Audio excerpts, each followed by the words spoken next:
Hey everybody, Rob from Karma Comic Chameleon coming at you with a pro-revenge story that could also double as an entitled parent story. Can't you just unload around me? Let's jump right in. So this happened earlier today and was too perfect to not share with you guys.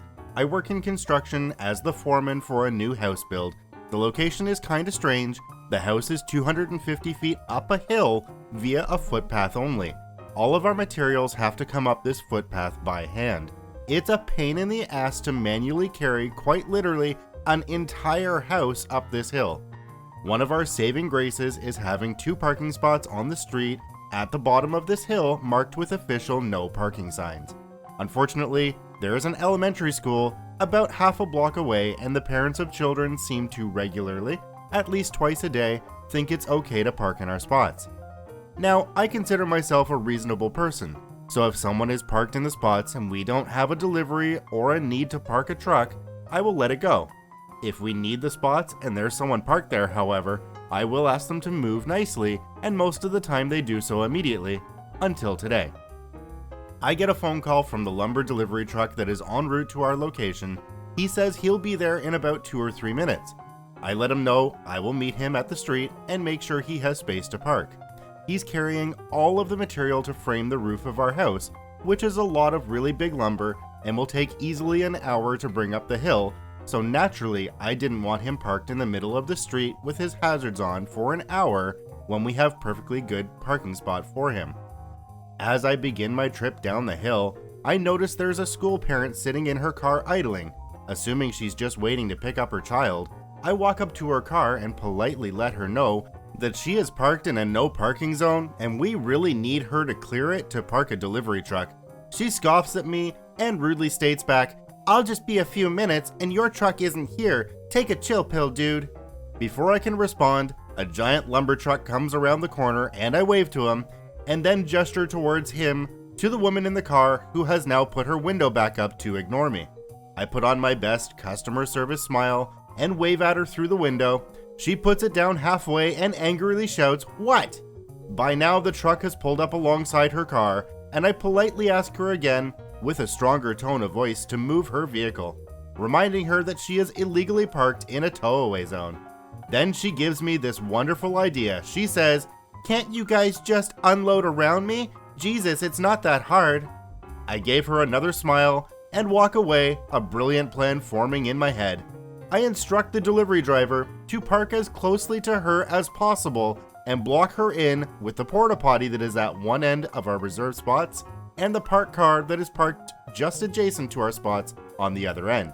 He smiles because he immediately gets what I'm trying to do and proceeds to expertly block this lady and her car into a little 2 parking spot jail. We unstrap the lumber and my guys begin humping material up the hill. Meanwhile, I call the police parking enforcement to let them know the situation. At this point in time, I wasn't trying to get her in trouble. I just wanted a record of why we were blocking part of the street so we don't get in trouble with the city. The very friendly traffic officer lets me know that she can be there in about 30 minutes and deal with the situation for me. Wonderful. As we continue to unload lumber, the child of the parent shows up, and wouldn't you know it, Mom is just now realizing that the lumber truck is parked so close she can't get out of her driver's door to meet her kid. She awkwardly clambers across the inside of her car and stumbles out the passenger door, shooting glaring looks at me and the truck driver in the process. She loads her kid into the back and then begins to realize that she has no way of leaving. She comes storming up to myself and the driver and states, "I'm in a big hurry. You need to move your damn truck right now so I can go." Before I can respond, the driver gets a grin on his face and says, "Ma'am, in order to unload the lumber on the truck, we had to unstrap it, and per our company policy, I'm not allowed to move the truck with any unsecured load on it. Sorry." This sends her into near aneurysm levels of blood pressure. Meanwhile, I can barely contain my laughter. "F your policy, I have somewhere to be," she barks back at him. At this point, with impeccably convenient timing, the parking enforcement officer shows up and parks behind the truck.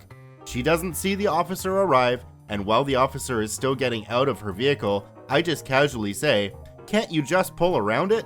It's not that hard." With the biggest shit-eating grin I've ever had, I watch as she realizes that I just used her line on her. F you, she yells, and storms back to her car and angrily clambers back in through the passenger door and into the driver's seat. At this point, the officer is walking up to myself and the driver. Before she can even introduce herself, the mom in the car slams it into reverse and stomps on the gas, crashing into our porta potty and knocking it over, and then throws the car into drive and tries to mount the curb and drive on the sidewalk. The officer, driver, and I are staring in disbelief as she gets halfway over the curb and gets stuck. I can hear her screaming obscenities over the idling truck from inside her car. The officer promptly walks up to the door of the car and orders her out. My favorite part of the entire thing is watching her face go to shock as she realized she just did all of that in front of a police officer. She gets slapped in cuffs as the parking officer calls for a second unit, and she is promptly sat on the very curb she tried to drive over. She sits on the curb, yelling to the now two officers about how we told her she could stay there and that we never asked her to move. The traffic officer responds that she was the one who was originally called when she first refused to move and that she already knows what's going on. While myself and the driver are giving a report to the second officer, my guys finish moving the remainder of the lumber and the driver finishes his statement and takes off to go back to the yard. By the end of the ordeal, she was arrested, charged with child endangerment, her kid was in the back of the car the whole time, reckless driving, destruction of property, the porta potty, and driving on a suspended license. On top of all that, she also got her car towed, the kid went home with his grandma, and she went to spend some quality time in a cell. I never expected her to actually heed my advice to just pull around it, but I think next time she'll probably think twice about parking in a tow-away zone if she ever gets a license again. It's crazy how some people think their time is worth a lot more than others. That's just the way things go these days, unfortunately. This is Rob from Karma Comic Chameleon saying thanks for watching. Remember to subscribe, like, and share the video with your friends, and we'll see you in the next one.